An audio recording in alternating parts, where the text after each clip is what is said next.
So, hello guys, what's up? It's me again, si Mima Alicia nyo at nagbabalik ulit para sa ating panibagong video.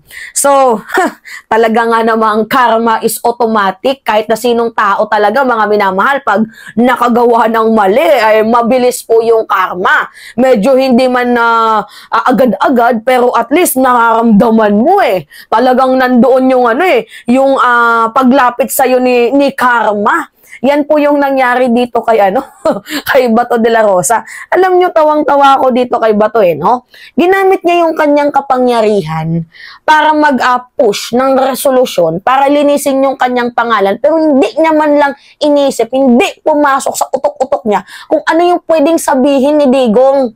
Alam niyo naman na si Digong matandang hukluban na minsan magandang pag-iisip, minsan hindi. Tingnan niyo yung nangyari, mga minamahal. Sa nakikita ko, mas mukhang binibigyan niyang importansya itong si Bongo. Alam niyo, itong si Bato, pang 17 sa survey, sa Tangere. Alam niyo yan, di ba mga minamahal?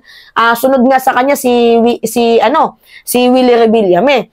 Alam natin na si Bato de la Rosa, durog siya, kinunot. Kunot na kunot, talagang niyupi-yupi. Itong si Bato doon sa House Squad Committee. Bakit? Ikinanta siya ni Garma, ikinanta ni Kerwin, ikinanta pa ng isang lieutenant na pulis na si Espinido. Kerwin, hindi, yung Espinido na isa, mga minamahal, hindi yung Espinosa. Tapos yung isa pang colonel na Marcos, ikinanta itong si Bato de la Rosa, mga minamahal. Tapos ikinanta din itong si Bongo patungkol sa reward system. Nung pinag-usapan doon sa hearing kahapon, sa murong-murong hearing na yun, ang nangyari, mga minamahal, pag-usapan ng reward system, hindi daw totoo. Hindi umaamin si Digong. So ngayon, ligtas. Ligtas itong si Bongo. Tuwang-tuwa si Bongo. Ngayon, mga minamahal, yung about sa patayan, yung about sa usapin ng patayan, talaga nga namang may admittance itong si Digong, mga minamahal. Bakit? Sabi niya, totoo daw yung DDS. Yan yung nakaupong senador na yan. Party yan ng DDS. Ang ginagawa kasi nila, mga minamahal, ang utos ni Digong, turuan yung manlaban para mapatay ninyo.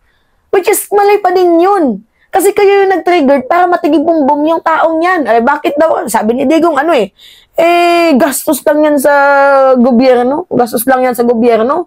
Kulong mo, tapos papakainin mo. Buti na lang patayin mo. Merong admittance. Kaya nga dapat yung Department of Justice natin nakikinig sana nung mga panahong yun sa admittance na ginawa ni former President Duterte. Kasi mali yung pagpatay, mga minamahal. Mantakin ninyo estimated 30,000. Yung estimate ng mga natigibum-bum doon sa war on drugs. Pero according sa record ng PNP, 7,000 lang daw po. Pero yung point of view dito, mga minamahal, may admittance. Ngayon, paano dito nilaglag ni Digong itong si Bato? Kasi ito yung sabi ni former President Duterte. Ang sabi niya, yung isang senador dyan, yung nakaupo dyan, si De La Rosa, death squad din yan. Ang instruction ko, encourage them lumaban. Pagka lumaban, patayin ninyo para matapos ng problema ko. So meaning, mga minamahal, in-implement ni Bato.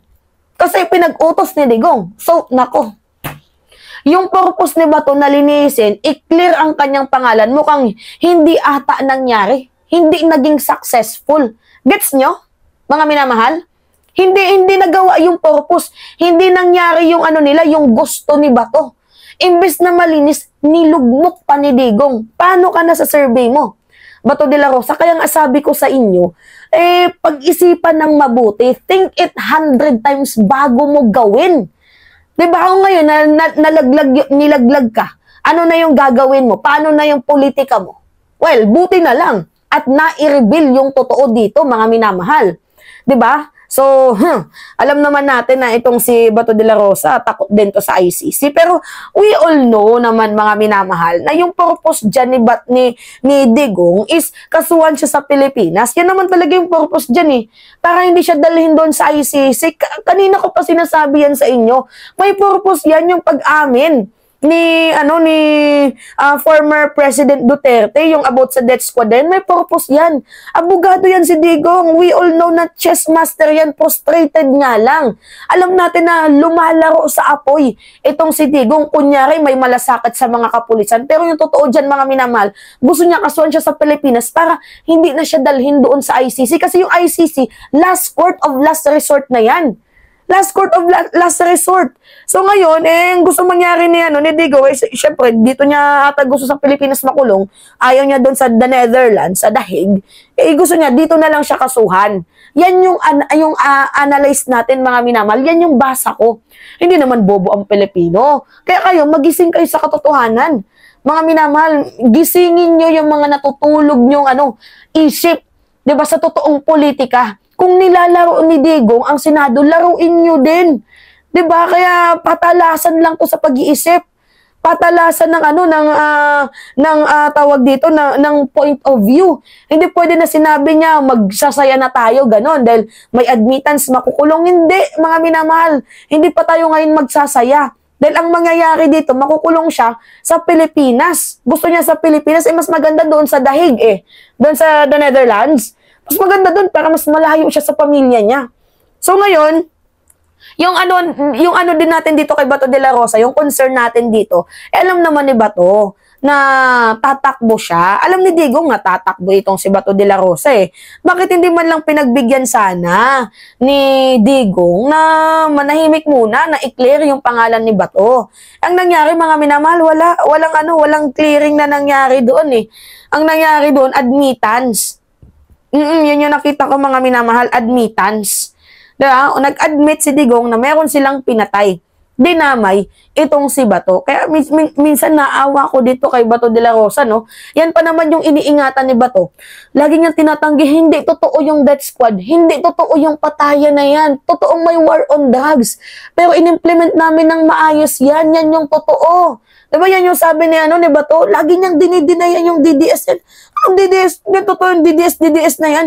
Ngayon, na umamin si Digong, paano niya ito itatanggi? Hindi niya naman makontra si Digong sa hearing kasi kabaro niya Hindi niya pwedeng kontrahin. Walang nagawa si Bato. Mukhang napakamot na lang sa ulo. Hindi alam kung ano yung magiging reaksyon ni Bato. Samantalang si Go, salamat, ligtas ako. Kaya nga sabi ko sa inyo, mga minamahal, mukhang mas pinapaboran pa ni Bato de la Rosa, ni former President Duterte, itong si Bongo. I don't know kung anong reason, pero mga minamahal, yung nakikita ko kasing punto dito is gusto lang iligtas ni Digong yung kanyang sarili.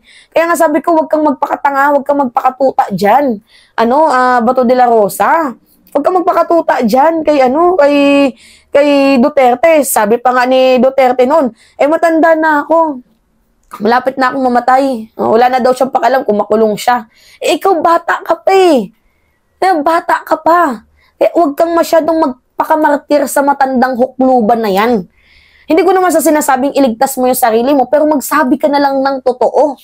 Diba? Ikanta mo yung dapat ikanta. Para din yan sa Pilipino. Kasi kung totoong public servant ka, dapat yung yung ginagawa mo is totoong public service sa mamamayang Pilipino. Hindi yung nagiging asu-asuhan ka, nagiging tuta ka ng mga demonyong yan. Tumindig ka, magpakatotoo ka. Di ba? Yan po, mga minamahal. Kawawa si Bato, no? Tapos sasabihin ni Digong, naiihi daw siya, mga minamahal. Sino ba naman ang hindi maiihi? Pag nakulong ka. Di ba? Tapos meron ka pang palabas-palabas na makukulong ako ng Senado. Nakulong ba si Digong? Hindi naman siya nakulong Kasi under investigation siya, dinadaan sila sa due process. Kahit pa yung mga pinatay ninyo, hindi dumaan sa due process. Hindi dumaan sa rule of law.